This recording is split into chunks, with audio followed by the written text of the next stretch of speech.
Ada fenomena hijrah sekarang, artis hijrah, pengusaha hijrah, pejabat hijrah. Mereka menganggap kalau sudah hijrah, hidupnya nanti tidak ada lagi sakit, tidak ada lagi rugi, tidak ada bangkrut. Tapi begitu sudah hijrah, sudah sholat, sudah ngaji, ternyata bisnisnya bangkrut, sakit, meninggal. Lalu kemudian mengeluh, kok begini Pak Ustadz? Kami kan udah ngaji, kami kan udah tobat. Kawan saya yang tak tobat malah sehat Pak Ustadz. Nah, itu. Jadi perlu dipahami, kita setelah hijrah, setelah tobat, setelah ngaji, setelah sholat, setelah sedekah, itu bukan berarti hidup kita tidak ada masalah.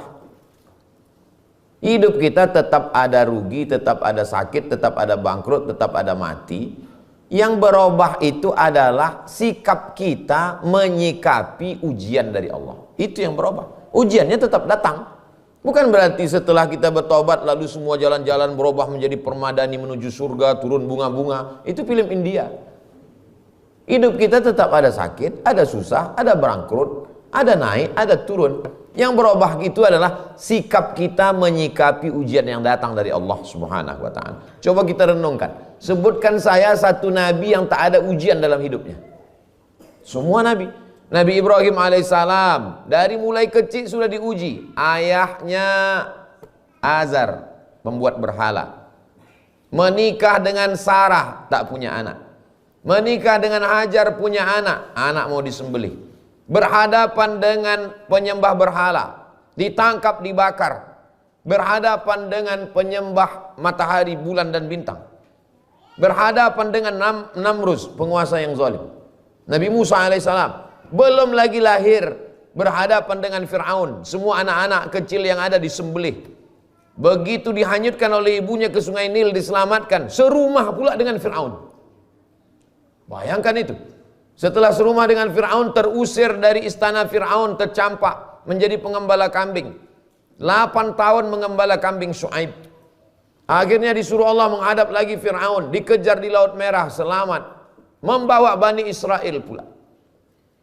Nabi Isa alaihissalam dikejar-kejar oleh Romawi.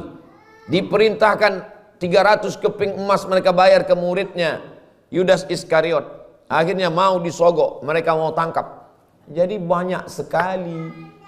Jadi kalau ada orang mengatakan kalau sudah taubat, kalau sudah ini. Jadi saya mau mengatakan bahwa orang yang paling dekat dengan Allah, Nabi Musa, Nabi Ibrahim, Nabi Isa, Nabi Muhammad, Nabi Nuh, begitulah ujiannya. Apalagi kita. Mereka yang udah jelas masuk surga aja begitu ujiannya, apalagi kita. Kita ini kan STJ, status tak jelas.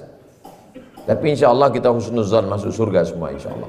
Man qala la ilaha illallah Muhammadur Rasulullah dakhalal jannah. Nah, setelah jelas bagi kita bahwa setiap orang-orang baik itu ada ujiannya, hubungan kita dengan Allah ini dibangun dua. Hubungan kita dengan Allah itu dibangun dua. Yang pertama, husnuzan.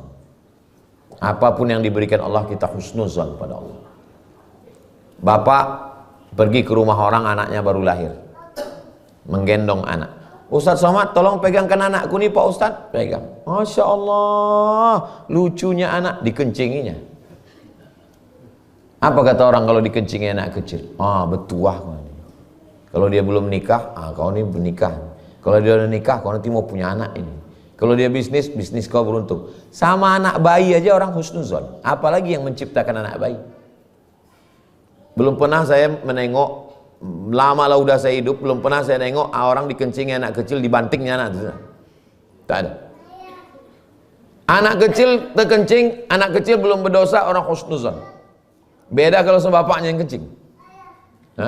Husnuzon. Yang kedua, hubungan kita dengan Allah dibangun berdasarkan ridho. Apa itu ridho? Ridho itu begini.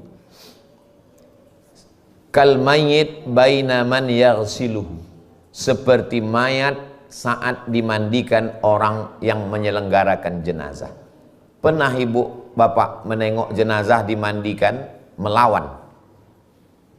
Begitulah kita di hadapan Allah Subhanahu wa ta'ala. Tak melawan.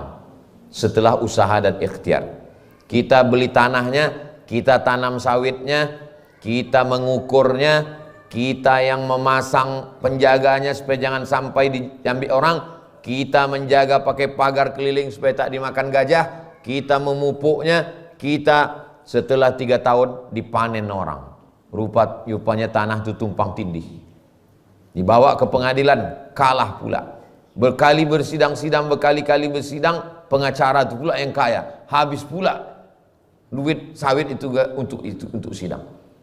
Maka puncaknya adalah ridha, menerima ketetapan Allah Subhanahu wa taala. Makanya yang dipanggil Allah itu adalah orang yang ridha. Ya ayyatuhan nafsul mutmainnah irji'i ila rabbiki radiyatan mardiyah. Makanya orang yang berzikir dalam tasawuf yang dicarinya bukan yang lain-lain. Ilahi anta maksudi wa ridhaka matlubi, ridhamu. Makanya kita di dalam bulan Ramadan itu doanya Allahumma inna nas'alu, tak tinggal. Allahumma inna nas'aluka ridhaka wal jannah. Kenapa minta ridha baru minta surga? Karena yang dapat surga belum tentu dapat ridha. Nanti setelah orang semua beriman masuk ke dalam surga, Allah bertanya, "Madza turidun?" Apa yang kau mau? Penghuni surga menjawab, "Ridhaka." Kami sudah dapat surga ya Allah, tapi kami satu belum dapat, ridhaka, ridhamu. Kata Allah, yang dapat ridhaku cuma satu. Siapa itu? Orang yang ridha menerima takdirku. Man lam yardha bi balai, man lam yardha bi qadai. Siapa yang tidak ridha dengan takdirku, walam yasbir bi balai, tidak sabar dengan ujianku, falyatlub rabban siwaya, carilah Tuhan selain aku. Puncak hubungan kita dengan Allah dua. Yang pertama husnuzan, yang kedua ridha. Setelah usaha dan ikhtiar. Anak udah dimasukkan di pondok, dikasih makanan halal, dididik, diajar, terjadi di luar prediksi, husnuzan dan ridha. Kita sudah berusaha, tidak curang, tidak korupsi, berintegritas, tidak melakukan perbuatan maksiat, datang yang tak sesuai dengan keinginan. Hubungan kita dengan Allah dua. Pertama husnuzan, yang kedua ridha.